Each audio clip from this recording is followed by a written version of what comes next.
Hi, children. Here's the grade 11 storytelling. I hope this will help you get ready for English language competitions. Listen carefully, enjoy the story, and try to understand each part. Let's begin. I have a golden bedroom, he said softly to himself as he looked around and he prepared to go to sleep. But just as he was putting his head under his wing, a large drop of water fell on him. What a curious thing, he cried. There is not a single cloud in the sky. The stars are quite clear and bright, and yet it is raining. The climate in the north of Europe is really dreadful. The reed used to like the rain, but that was merely her selfishness. Then another drop fell. What is the use of a statue if it cannot keep the rain off? He said. I must look for a good chimney pot. And he determined to fly away. But before he had opened his wings, a third drop fell, and he looked up and saw. Ah, what did he see? The eyes of the happy prince were filled with tears, and tears were running down his golden cheeks.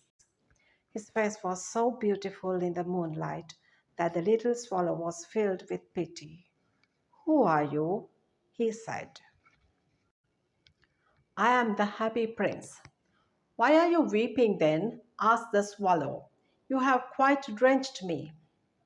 When I was alive and had a human heart, answered the statue, I did not know what tears were, for I lived in the palace of Sanssouci, where sorrow is not allowed to enter. In the daytime, I played with my companions in the garden, and in the evening, I led the dance in the great hall. Round the garden ran a very lofty wall, but I never cared to ask what lay beyond it. Everything about me was so beautiful.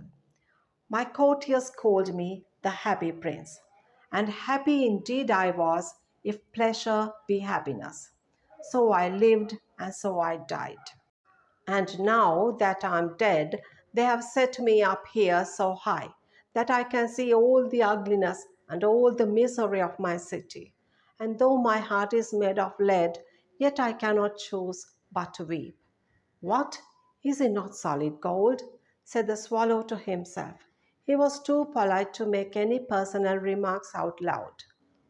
Far away, continued the statue in a low musical voice. Far away, in a little street, there is a poor house. One of the windows is opened, and through it I can see a woman seated at a table.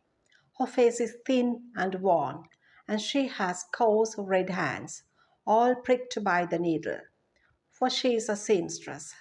She is embroidering passion flowers on a satin gown for the loveliest of the Queen's maids of honor to wear at the next court ball. In a bed in the corner of the room, her little boy is lying ill. He has a fever and is asking for oranges. His mother has nothing to give him but river water. So he is crying, Swallow, swallow, little swallow, will you not bring her the ruby out of my sword hilt? My feet are fastened to this pedestal, and I cannot move. I am waited for in Egypt, said the swallow. My friends are flying up and down the Nile and talking to the large lotus flowers. Soon they will go to sleep in the tomb of the great king. The king is there himself in his painted coffin. He is wrapped in yellow linen and embalmed with spices. Round his neck is a chain of pale green jade, and his hands are like withered leaves. Swallow, swallow, little swallow, said the prince, will you not stay with me for one night and be my messenger? The boy is so thirsty, and the mother is so sad. I don't think I like boys, answered the swallow. Last summer, when I was staying on the river, there were two rude boys, the miller's sons, who were always throwing stones at me. They never hit me, of course. We swallows fly far too well for that. And besides, I come from a family famous for its agility. But still, it was a mark of disrespect. But The happy prince looked so sad that the little swallow was sorry. "It is very cold here," he said, "but I will stay with you for one night and be your messenger." "Thank you, little swallow," said the prince. So the swallow picked out the great ruby from Prince's sword and flew away with it in his beak over the roofs of the town.